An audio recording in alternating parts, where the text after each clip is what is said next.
Et je sais que j'aurai besoin de l'aide de Dieu dans cela, et il est le seul qui pourra vous convaincre que ce que je dis est vrai. Mais je vous dis que moi-même, et beaucoup d'autres personnes, dont certaines sont ici aujourd'hui, nous sommes une preuve vivante que la parole de Dieu contient la force de guérir votre âme et de vous changer complètement en une personne nouvelle.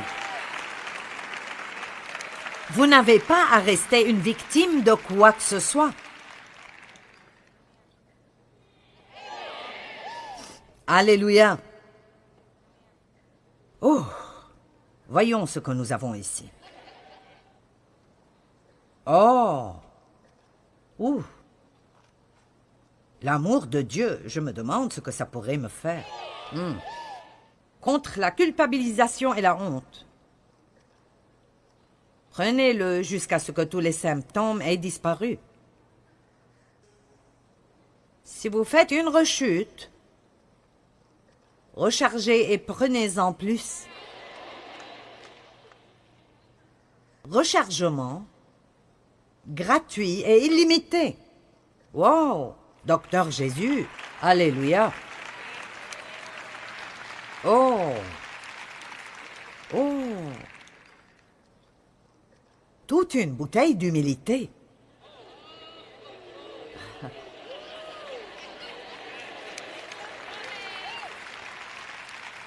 Prenez-en pour l'arrogance, l'orgueil et la prétention. Prenez-en pour le jugement et le criticisme. Rechargement illimité. Prenez-en jusqu'à ce que les symptômes disparaissent. J'ai eu besoin d'une bouteille fraîche de cela récemment. J'ai pris cela régulièrement pendant toutes mes 38 années de ministère. J'en ai toujours besoin. En fait, j'ai toujours besoin de tout cela plutôt régulièrement. Oh! Wow! La générosité, comment ça va m'aider? Oh, prenez-en pour l'égoïsme.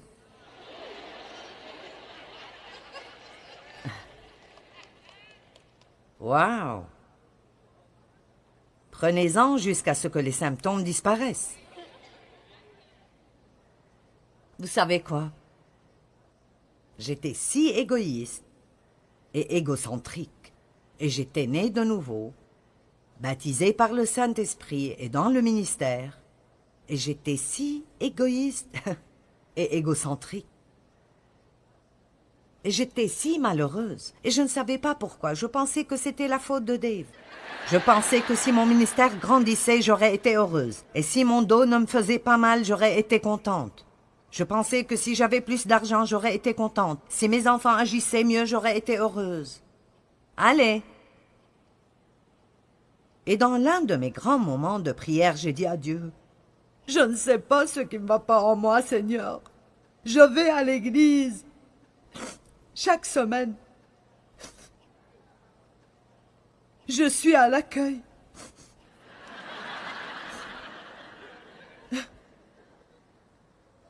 Je ne sais pas pourquoi je suis si malheureuse. » Et je vous le dis, vous pouvez dire ce que vous voulez à propos de si Dieu nous parle ou ne nous parle pas, mais Dieu m'a dit.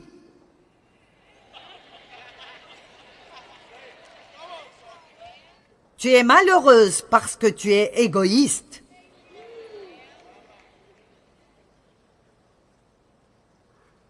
Alors j'ai commencé à étudier l'amour et à étudier, et à étudier, et à étudier, et à étudier, et je l'étudie toujours. Apprenez à être des personnes généreuses. Ne faites pas le moins que vous puissiez faire. Faites le plus que vous pouvez faire, et faites-le exprès. Je vais fermer l'armoire pour 1 minute. Hébreux 4. Vous me suivez toujours? Est-ce que ça va au-delà de vos cerveaux pour arriver à votre esprit? Car la parole de Dieu est vivante et efficace. Vivante et pleine de puissance. Il n'y a qu'une seule chose qui sort la mort dans nous, et c'est la vie. Elle est active, opérante, revigorante et effective, plus tranchante que toute épée à double tranchant. Épée...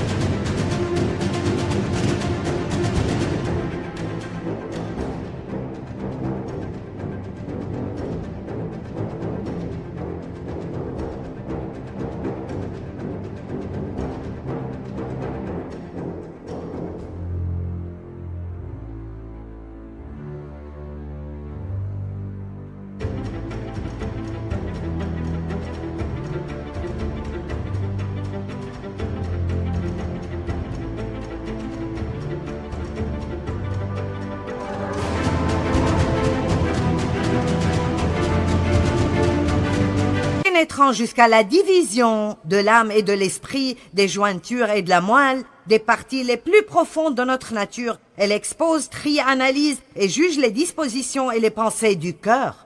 Laissez-moi vous demander, parfois quand vous allumez la télé, et je vous prêche tôt le matin, est-ce que vous ressentez que l'on opère sur vous? Vous traversez une sorte d'opération de l'âme? C'est ce que la parole fait en moi. Elle ne me fait pas toujours me sentir tellement bien. Laissez-moi vous dire, quand j'ai commencé à vraiment étudier la parole, c'était affreux, parce que tout ce que je lisais, j'en avais besoin. J'avais un problème avec la parole entière. Après chaque sermon que j'écoutais, je me sentais condamnée. Je ne connaissais pas la différence entre la conviction et la condamnation. Alors si j'écoutais un message à propos de « tu parles trop », et puis je faisais un plan charnel, c'est décidé. Demain, je ne dirai pas un mot.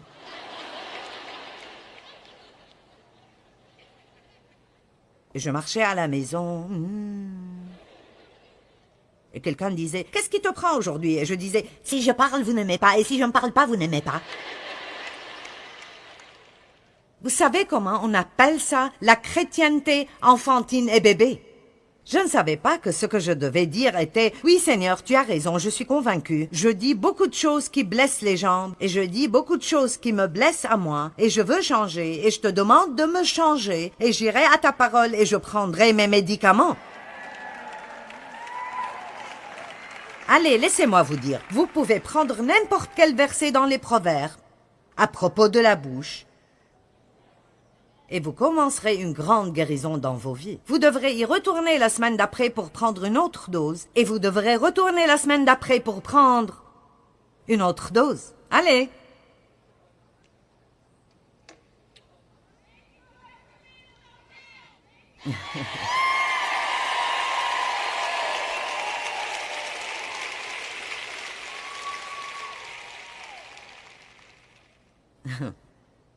Vous savez... Ce que j'ai fait aujourd'hui entre les sessions, je suis allée manger, mais après je me suis arrêtée à un magasin et j'ai acheté près de 7 pièces de vêtements pour une amie. Je n'essaie pas de vous montrer combien je suis bonne, mais j'essaie de vous dire comment je reste heureuse.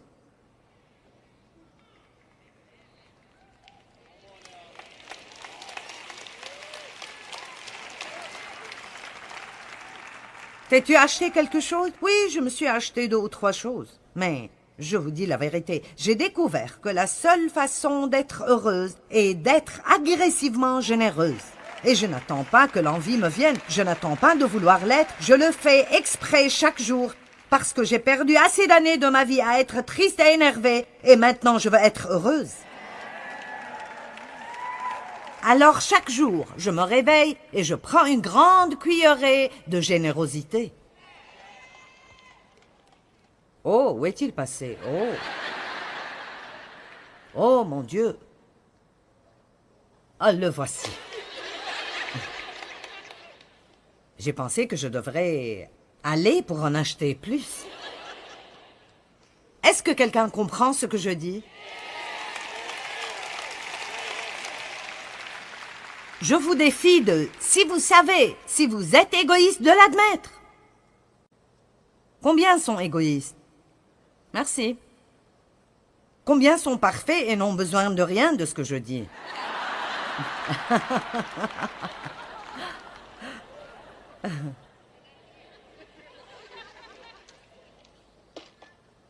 Waouh! L'énergie du Saint-Esprit.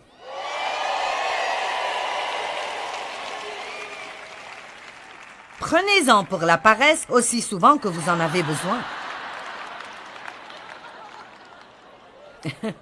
Jusqu'à ce que tout symptôme disparaisse. Waouh!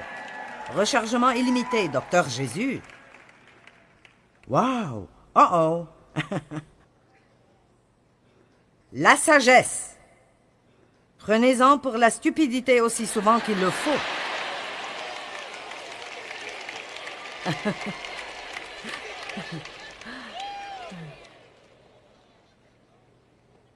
Mon Dieu! Ouh! Comment pouvez-vous être chrétien et vous ennuyer? Je veux dire, si vraiment vous entrez dans cela de tout votre cœur, et vous mettez un objectif, je veux grandir, je veux être comme Jésus, je veux être conforme à son image, je veux qu'il soit fier de moi, je ne suis pas là juste pour avoir ce que je veux, je suis là pour servir Dieu, il revient pour moi et je me tiendrai devant lui et ferai un compte-rendu de ma vie. C'est le moment de nous débarrasser de nos biberons, de nos couches et de nos tétines. C'est le moment de grandir et d'être des hommes et des femmes de Dieu.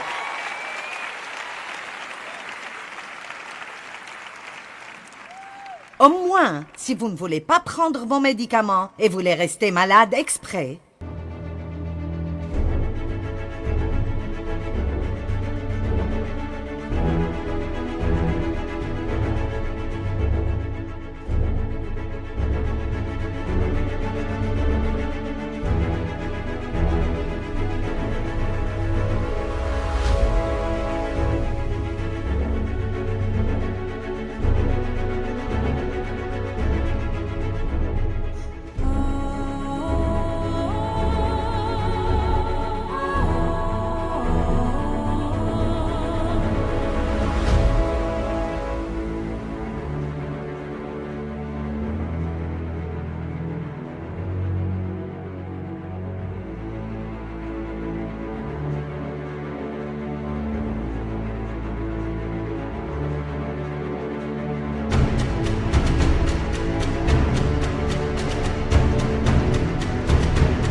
admettez-le et dites « J'ai tellement de problèmes parce que je ne veux juste pas changer. »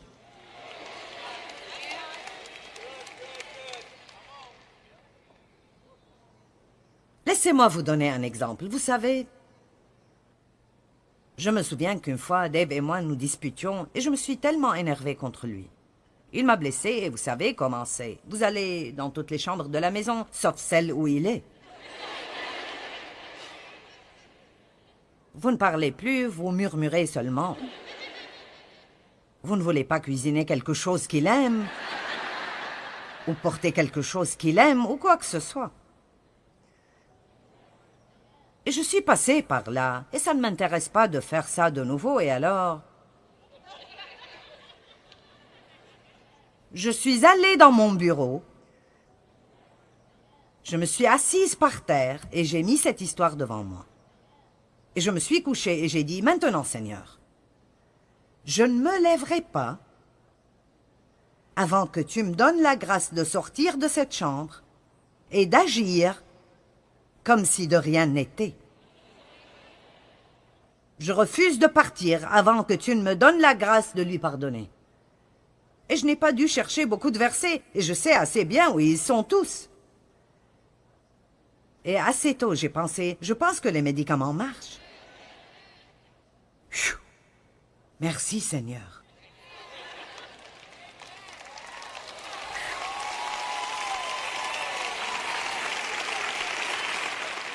Eh bien, chérie, que veux-tu regarder à la télé ce soir? Je t'amène quelque chose à boire? Écoutez, je n'avais pas la capacité de faire cela.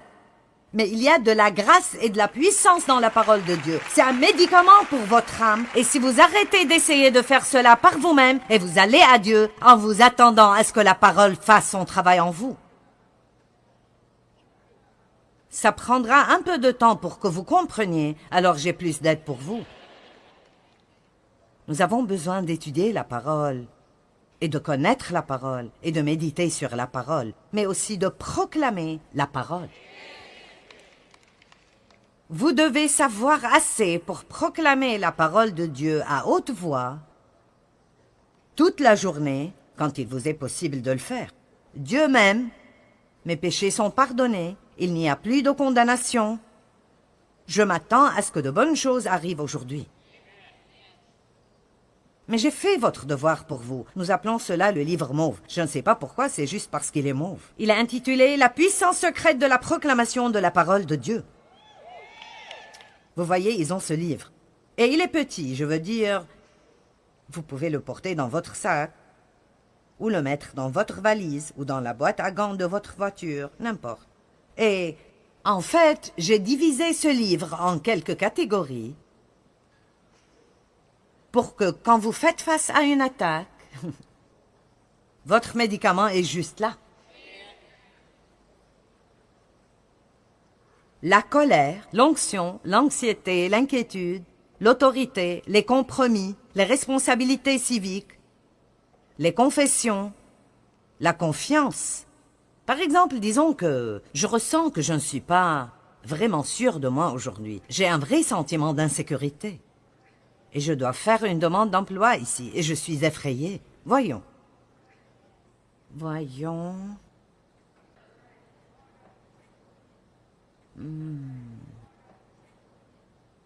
La voici. J'ai mis cela à la première personne du singulier. Donc on y va. Je suis déterminée et rassurée. Je ne suis pas effrayée ni découragée, car le Seigneur mon Dieu est avec moi où que j'aille. Avec ton aide, ô Seigneur, je peux avancer contre une armée, et avec mon Dieu, je peux grimper un mur. J'ai confiance, je m'appuie, et je suis confiant en le Seigneur, et je ferai le bien. Ainsi habiterai-je dans sa terre, et je me nourrirai sûrement de sa fidélité. Mon cœur est fixé, ô Dieu, mon cœur est droit et confiant. Je chanterai et me réjouirai en le Seigneur. Et vous continuez juste à prendre ces médicaments, jusqu'à ce que soudainement...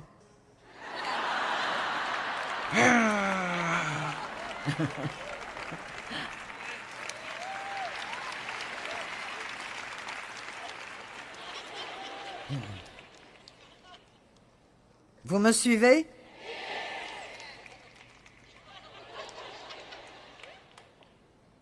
Vous vous réveillez le matin.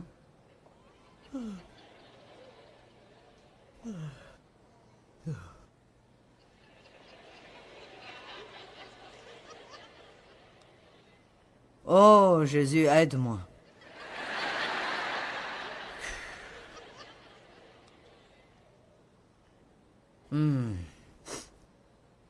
La paix.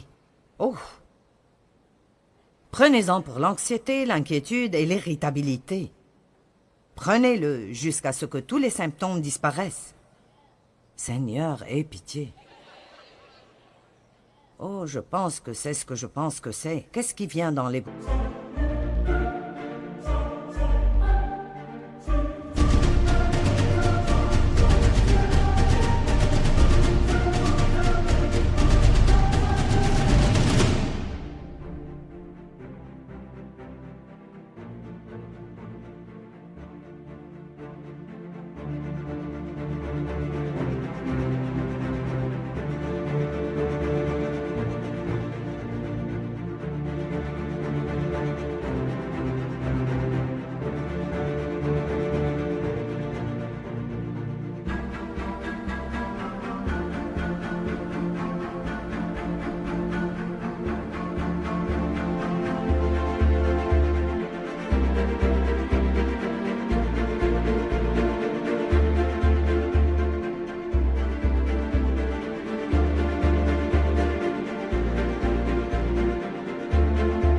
bouteille bleue.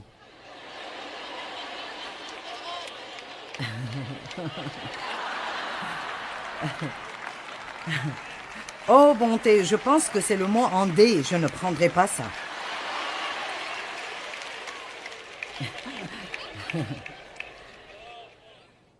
Je veux dire, allez, que faites-vous si vous vous levez le matin et vous sentez comme si un camion vous est passé dessus?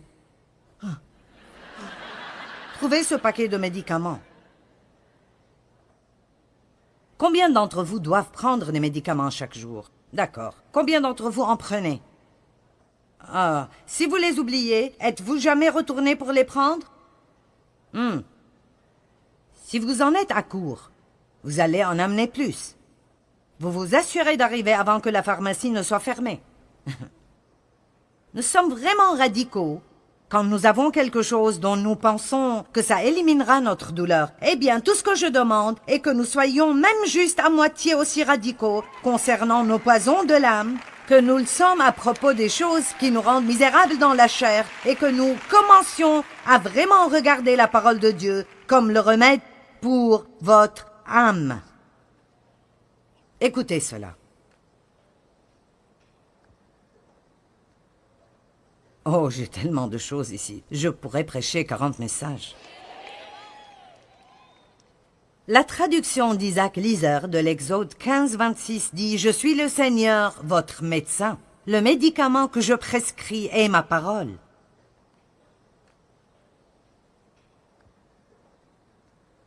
Méditez sur la parole, proclamez la parole.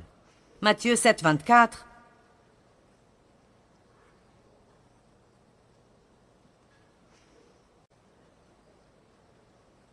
Celui qui écoute ce que je dis et qui l'applique, obéit à ma parole, ressemble à un homme sensé, prudent, pratique, sage, qui a bâti sa maison sur le roc.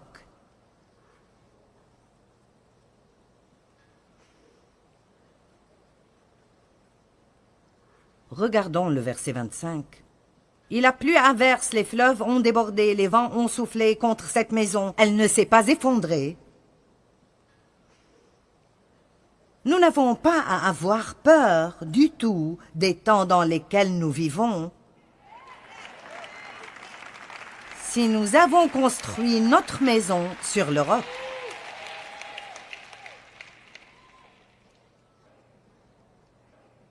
elle ne s'est pas effondrée car elle est sur le roc.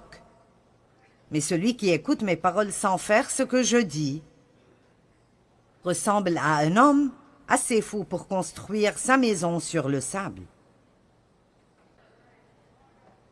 Il a plu à verse, les fleuves ont débordé, les vents ont soufflé avec violence contre cette maison. Elle s'est effondrée et sa ruine a été complète. Les 3 petits cochons. Il était une fois 3 petits cochons.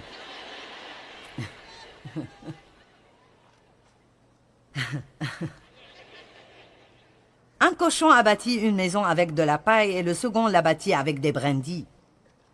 Ils ont bâti leur maison très vite, instantanément. Des réunions d'église de 45 minutes, pas plus long. 2 chants, un message de 15 minutes. J'ai fait mon travail, allons-y, dépêchez-vous. Je dois aller à McDo.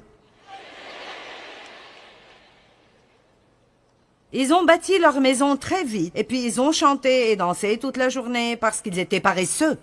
Le 3e a travaillé dur et a construit sa maison avec des briques. Un grand méchant loup a vu les 2 petits cochons, alors qu'ils dansaient et jouaient, et il a pensé, quel repas tendre et juteux ces 2 feraient. Il a pourchassé les 2 cochons, et ils se sont cachés dans leur maison. Le grand méchant loup est arrivé à la première maison, et il a soufflé, et la maison s'est écroulée. Le petit cochon effrayé a couru à la maison du 2e cochon et elle était faite de brindilles. Et le grand méchant loup est venu vers cette maison et il a soufflé et la maison s'est écroulée. Les 2 petits cochons, terrifiés, ont couru à la maison du 3e cochon faite de briques. Et le méchant loup a essayé de souffler pour faire écrouler la maison, mais il n'a pas pu. Il a continué d'essayer pendant des heures, mais la maison était très forte et les petits cochons étaient saufs à l'intérieur. Il a essayé d'entrer par la cheminée, mais le cochon a fait bouillir une grosse marmite d'eau et l'a gardée dans la cheminée, et le loup est tombé dedans et il est mort. Les 2 petits cochons se sont sentis désolés d'avoir été si paresseux. Ils ont bâti leur maison avec des briques et ils ont tous vécu heureux.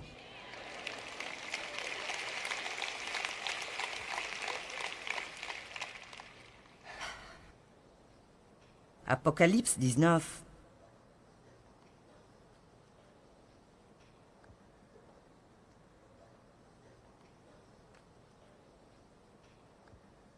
En commençant au verset 11.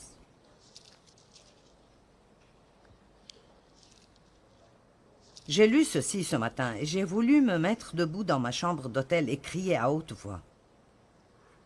Là-dessus...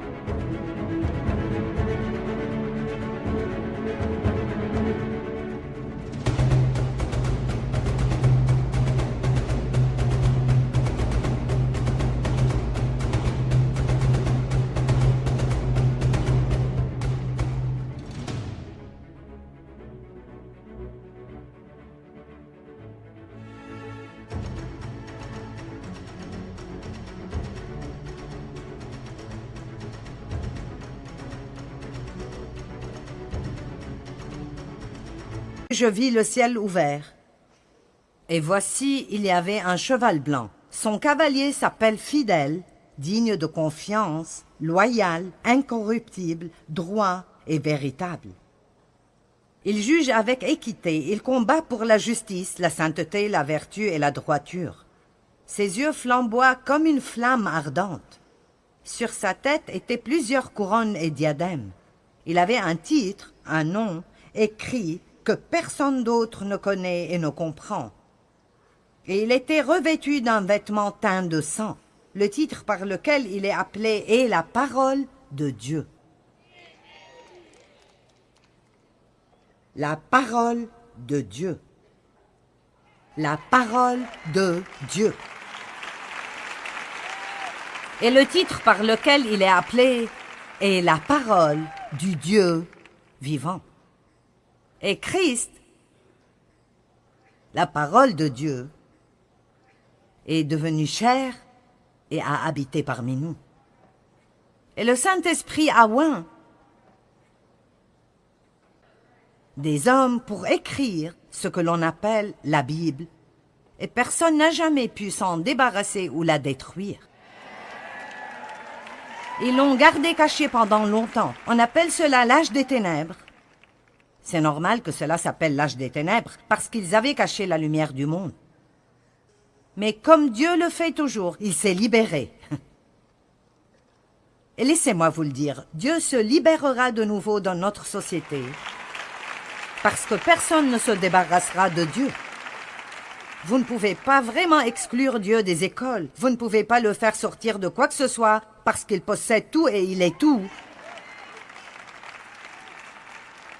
Et moi, au moins, j'ai pris ma décision.